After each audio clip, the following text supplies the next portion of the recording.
আপনি দেখছেন বিনি পয়সায় বিনোদন। কৃপানের বাড়িতে খুশির আনন্দ, সবাই আনন্দে রয়েছে যে কৃপানের বিয়েটা এবার মেহেকের সাথে হবেই।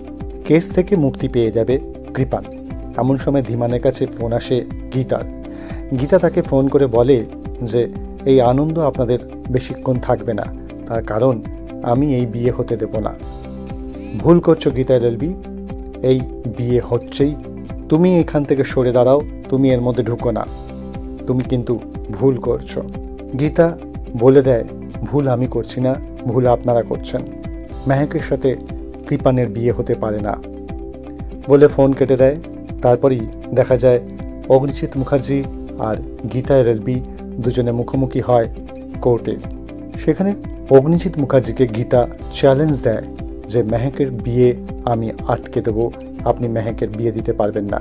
অগ্নিজিৎ মুখার্জি হেসে গীতাকে বলে মেহেক আমার কাছে চলে এসছে, মেহেক এই বিয়েতে রাজি, তুমি কিচ্ছু করতে পারবে না।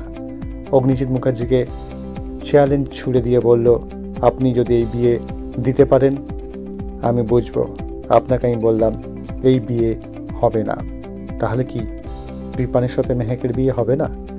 জানতে চোখ রাখুন বিনি পয়সায় বিনোদন।